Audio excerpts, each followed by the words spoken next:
Kelp just launched on Kickstarter and I was lucky enough to get a prototype. I just got it to the table a few times and I have some thoughts on who this game is for. In fact, I've come up with 9 questions for you to ask yourself before backing Kelp. And stick around because number 9 may be the absolute deal breaker for you on whether you get this game or not. Before we get into that, however, there's some housekeeping here. This is not sponsored whatsoever. I am not even getting this game for free. I'm passing this thing along. It's just a prototype as well. Everything that I am picturing here is subject to change. And now we're going to roll into a very brief overview before we get into those 9 questions. It's a 2-player only, head-to-head, asymmetric battler. One person is a shark, another is an octopus. The shark is tasked at finding the octopus is tasked at hidden movement. The octopus does it through deck building. The shark does it through bag building and dice placement. The octopus is building a deck and acquiring better and better cards. An octopus turn is pretty simple. You do any combination of 2 things 3 times, essentially. You can play one of the cards in your hand if you can pay for the cost in flipping one of the tiles down and exposing it to your opponent, which kind of narrows down where that octopus might be hiding. So there's kind of a trade-off there. You can also draw back to your hand size. That's not an automatic thing. You have to spend an action to do so. You can also just discard 1 card and hide a block. The shark is slightly more complicated. You have a bag of dice that you're drawing from. You draw 2 and you place them. There's 3 different types of dice.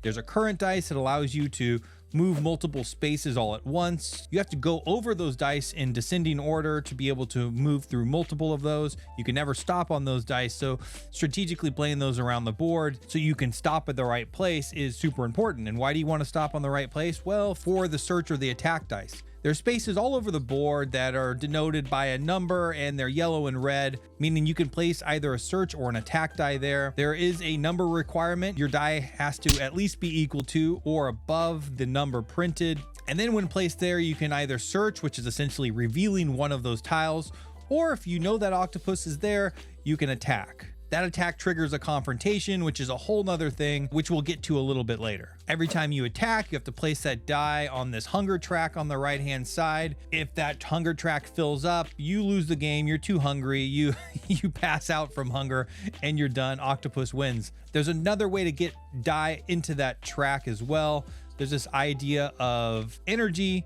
And when you don't spend a die, you have to place it in this energy area. Once you have 3, you have to spend them. And when you spend them on a new card with new dice and powers and such, one of those have to go in that track. This idea of spending energy is a good and a bad thing because of that aforementioned track and you essentially losing the game, but you get more powerful. You get to add more dice into your bag and you get a one-time power. On top of that, once you go around and search or move through current, those dice are essentially used up and they go on a growth track. The growth track is how you unlock powers. We'll get into all of that in a second, but suffice it to say the shark is a little more complicated of a play, at least in my mind. But it's basically summed up in shark trying to find octopus, octopus trying to get away from shark. That is obviously an oversimplification of this game. There's a lot of really interesting mechanics, and nested in those mechanics are questions whether you like them or not. So that leads me to the list. First and foremost, do you mind learning 2 different games? The shark and the octopus absolutely play differently, and I already explained kind of broadly why, but they have completely different rule sets. They have completely different objectives. I will say rules overhead is probably medium. It's certainly not high. There's not a high barrier to entry in the game, but it is 2 different rule sets. And on top of that, you really need to know how the other one functions in order to play your role. The second question is, do you enjoy deck building? This, at its core, at least the octopus, is a deck builder. There are 9 deck building cards and essentially 3 categories that you kind of build your deck with. There's also 4 food cards that you'll put into your deck, and we'll get into what those do later. In this swap and shuffle category, you start with 4 cards. There's 2 duplicates. You can swap 2 adjacent tiles or shuffle 2 hidden blocks. Side note, there's this concept of hidden and unhidden blocks. You basically have to unhide these blocks and show where you aren't, essentially, hopefully. I mean, you could reveal yourself if you wanted to pay for these cards to play. So this category of card is super important. You can add additional cards in this area that essentially are more powerful. Examples are shuffle any 2 hidden blocks, with the block in the exposed zone. So you're shuffling 3 together, one in which that is exposed, swap 2 adjacent blocks, then swap 2 more adjacent blocks. Instead of giving the other player 2 possibilities of where something might be, this is essentially when they already know where the octopus is, you get to swap it again, and now you have 4 possibilities of where that octopus might be. Then there's another card where you can shuffle 2 tiles with a revealed octopus tile, so giving the shark essentially 3 options to pick from once replaced. The idea of shuffling is pretty simple. You take blocks from the board, put them in a bag, draw them, and the shark picks where those blocks go. So you can't strategically place them as the octopus, but at least it randomizes it and resets the board. Because like I said, you're revealing these blocks as essentially a currency to play these cards, so it's super important to get them re-hidden, which we'll talk about how to do that in just 1 second, and shuffle them back around so that shark doesn't know exactly where to go. Speaking of hiding, there is a class of cards where you can re-hide your blocks. You start with 2 0-cost cards. Obviously, you don't have to unhide something just to rehide it again. Those allow you to kind of reset those blocks or those resources essentially, and does 2 things really. It allows you to reset those resources for you to spend in a future turn and reveal them once again. It also allows you to hide them for that shuffling mechanic that you can kind of use together at the same time. The more advanced cards do things like hide 2 blocks and then shuffle them together, hide 1 or 2 blocks, you may then draw a card, so it gives you a little bit of card draw, and hide 1 or 2 blocks, you may then trash 1 card from your hand or discard pile.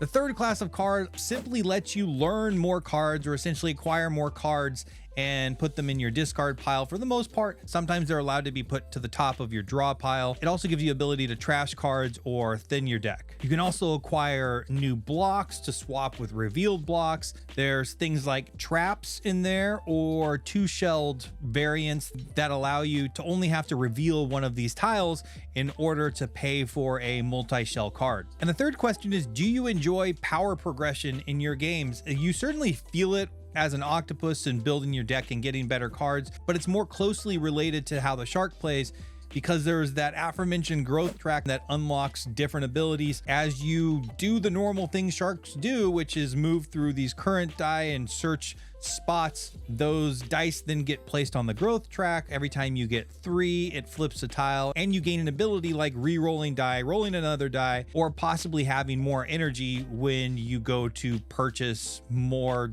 dice and those one-time powers that we had mentioned in the shark cards. Do you enjoy bag building? That is another core cornerstone of how the shark plays. You're building a bag of dice to accomplish what you want. So if you're at a time in the game in which you want to start attacking, you definitely want to acquire shark cards that'll give you more of those red dice. And related to that, my number 5 is, do you enjoy dice placement? Now, this does dice placement not in the classical sense, but you certainly are strategically placing dice based upon the number in which you're rolling. That's why the power of re-rolling is so important, because you really want to, say, attack or search a particular space, but if you don't have the number die requirement to do so, you can't do it. And this idea of having to go from high to low on the current dice to get all the way across the map in a really powerful turn to then maybe possibly search a space that's totally across the map from you is really strategic and simply fun to do when you can pull it off. And number 6 is, do you like hidden movement? That is the octopus cornerstone here. Have you played games like MGMT or Beast? Do you wish there was a lighter version of that? That's the octopus roll. It has less tools in my mind than the same roll in Beast or MGMT, which allows me to get this to the table and have my kids play with me as the octopus. It's fairly simple because a lot of the tools are doing one of very few actions essentially, but it is this really great fun puzzle to move your octopus around the board, evading the shark and having them attack the right spots, or even set up a trap block and they attack it and you get a benefit. And number 7, do you enjoy having multiple win conditions? If so, the octopus is the role that you want. You can acquire these food cards and tiles, place them on the board, manipulate your octopus tile to get next to the food tile, play that food card when it comes back up, gain it, and if you do that 4 times, you win the game. You don't have to wait for the shark to get hungry. Speaking of, that's the other win condition for the octopus. You can kind of wait it out, play the long game, set traps, and really have kind of a different strategy altogether and still get that win. And number 8, do you like take that games? this is probably one of the biggest ones to me. This is the second most important question to ask yourself. I know there's tons of people out there that just don't like Take That. It might not have as much Take That as you would expect, being a shark trying to eat an octopus, but it certainly is there. I mean, there's tons of strategic movement that really have nothing to do with Take That, but there are shark attacks. There are traps that an octopus will set for a shark to possibly attack. And then the confrontation cards have certain abilities that have a Take That element to it.